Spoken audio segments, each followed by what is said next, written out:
చెప్తారు? ఇక బీజేపీ రాష్ట్ర అధ్యక్షుడు కిషన్ రెడ్డి గారు మాట్లాడుతున్నారు. ప్రజా పాలన పేరిట ఇచ్చిన దరఖాస్తు ఫారంల వల్ల ప్రజలకు ఏమైనా ఉపయోగం ఉందా? కేవలం కాంగ్రెస్ పార్టీ కాలయాపన చేయడం కోసమే ప్రజాపాలన దరఖాస్తు ఫామ్లు పెట్టిందనేది కిషన్ రెడ్డి గారు అంటున్నమాట. నిజమే అంటారా? అట్లాంటిది ఏంటంటే ఖచ్చితంగా 100% ప్రజాపాలన కోసం దరఖాస్తులు పెట్టుకున్నారు. ప్రతి దరఖాస్తుని పరిశీలన జరుగుతుంది కాబట్టి అర్హులైన వ్యక్తులకి ఏ విధంగా మనం న్యాయం చేయాలి. ఈ రాష్ట్రంలో పన్నుల రూపంలో కట్టినటువంటి 60% మంది బీసీలు కానీ, ఎస్సీలు కానీ, ఎస్టీలు కానీ, మైనార్టీలు కానీ, దళిత గిరిజనులు కానీ, పేదలు కానీ ఈ రాష్ట్రంలో పన్నుల రూపంలో వివిధ రూపాల్లో ట్యాక్స్ రూపంలో కట్టిన ప్రతి రూపాయి కూడా ఈ రాష్ట్రంలో ఉన్న పేద ప్రజల యొక్క కన్నీళ్ళు తుడవాలి. మనం పెట్టే ప్రతి సంక్షేమ కార్యక్రమం కూడా ప్రతి పేదవాడికి అందాలి. మల్లారెడ్డికి 600 ఎకరం ఉంటే అక్కడ నీకు అతనికి డబ్బులు ఇవ్వడం కాదు, రైతు బీమా అతనికి ఇవ్వడం కాదు, అదేవిధంగా 150 ఎకరం 200 ఎకరం ఉన్నవాడికి తెల్ల రేషన్ కార్డు ఇవ్వడం కాదు. ఇవన్నీ కూడా సరిచేయాల్సిన అంశాలు. కేసీఆర్ ప్రభుత్వంలో గులాబీ జెండా ఎవడు పట్టుకుండో కారు గుర్తు జయన్నోడు మొత్తాన్ని కూడా ఇష్టం వచ్చిన సంక్షేమ పథకాలు అమలు చేశారు. నేను ఏమంటానంటే మనం పెట్టే ప్రతి రూపాయి పేదవాడికి అందాలా. మనం పెట్టే ప్రతి సంక్షేమ కార్యక్రమం కూడా ప్రతి పేదవాడికి తలుపు తట్టాలని మా లక్ష్యం. దానిలో భాగంగా ఈ దరఖాస్తు మొత్తం పరిశీలన కార్యక్రమం ఉంటుంది. పరిశీలన కార్యక్రమం తర్వాత లబ్ధిదారులను ఎంపిక చేసి వారందరికి కూడా సంక్షేమ ఫలాలు అందిస్తాం. ఒకవేళ మిగిలినటువంటి అభ్యర్థులు ఎవరుతున్నారో దరఖాస్తు చేసుకున్న వాళ్ళు మిగిలిన ఒక డిస్క్వాలిఫై అయితే కూడా వాళ్ళని కూడా ఏ విధంగా అర్హత ఉన్నారు, మిగతా ఏ సంక్షేమ కార్యక్రమాలకు అమలు అవుతున్నారు అని ప్రతి ఒక్కరికి కూడా ప్రతి వ్యక్తికి కూడా సంక్షేమ ఫలాలు అందే విధంగా మా కార్యక్రమం ఉంటుంది. కాబట్టి ఫస్ట్ మనం చేయాలంటే ప్రధానికి ఒక కార్యక్రమం చేయాలంటే దానికి సంబంధించి దరఖాస్తు చేసుకోవడం అనేది ఆనవాయితీ.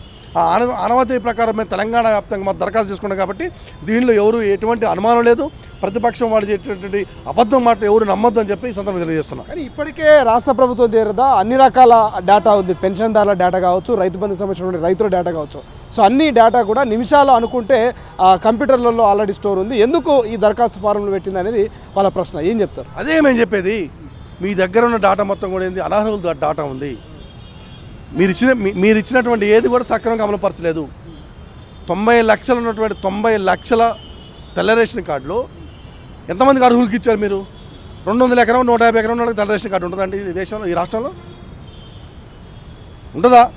లక్షల రూపాయల ట్యాక్స్లు కట్టేవాడికి తెల్ల రేషన్ కార్డు ఉంటుందా ఈ రాష్ట్రంలో? 600 ఎకరంలో రైతు పొందిస్తున్నాం అంటే ఏంటి అసలు? నువ్వు ఎక్కడ సంక్షేమ పాలనలు పేద ప్రజలకు అందిని? అందుకోసమే కదా ఇవన్నీ దరఖాస్తుల ద్వారా అర్హులు ఎవరు ఉన్నారు, అర్హుల తర్వాత కొంత ఎలిజిబిలిటీ నెక్స్ట్ ఎవరు ఉన్నారు, ఏ పథకానికి ఎవరు అర్హులు ఉంటారు. అందుకోసం ప్రతి ఒక్కళ్ళకు కూడా ఈ పథకాలు మొత్తం ట్రాన్స్పరెన్సీగా అవినీతి లేకుండా అర్హులకు అందాలనేది మా లక్ష్యం. ప్రతి పేదవాడికి అందాలని మా లక్ష్యం తప్ప ఆ కేసీఆర్ డాటాను పట్టుకొని సమగ్ర కుటుంబ సర్వే తెచ్చినాయి కాబట్టి ఆ సర్వే ప్రకారం కులాల వ్యాప్తంగా ఇంకో వ్యాప్తంగా కాకుండా మేము కూడా సమగ్ర కుటుంబ సర్వే కాదు, కులాల వ్యాప్తంగా ఏ కులాల జనాభా దామాషా ఏ ప్రకారం కూడా మేము ఖచ్చితంగా సర్వే చేస్తాం. కుటుంబ సర్వే జరిగింది, కులాల వైపు కూడా సర్వే చేసి ప్రతి కులానికి కూడా ఈ రాష్ట్రంలో ఉన్న 60% మంది బీసీలు ఖచ్చితంగా న్యాయం జరిగే విధంగా, సామాజిక న్యాయం వర్ధిల్లే విధంగా, సామాజిక సముద్రంతో కూడినటువంటి రాజకీయ వాటాతో పాటుగా సంక్షేమ ఫలాల్లో కూడా వాటా అనే విధంగా మేము ఖచ్చితంగా ప్రయత్నం చేస్తాం. మేము 5 సంవత్సరాల కోసం పరిపాలన రాలా, ఈ రాష్ట్రంలో 20 సంవత్సరాల పరిపాలన చేయడానికి వచ్చినాం. ఈ 20 సంవత్సరాల్లో ఇక్కడ ఉన్నటువంటి నిరుద్యోగుల పక్షాన మేము ఖచ్చితంగా వాళ్ళ కళ్ళల్లో ఉన్న ఆనందం చూస్తాం. మేము ఇక్కడ ఉన్న రైతులకి వాళ్ళు పడే కష్టాల మొత్తం కన్నీరు మొత్తం తుడిచే కార్యక్రమం చేస్తాం. ఇక్కడ ఉన్న సెల్ఫ్ హెల్ప్ మహిళలు లక్షలాది గ్రూపులు ఉన్నటువంటి మహిళలు మొత్తం కూడా లక్షాధికారులు చేయడం మా లక్ష్యం.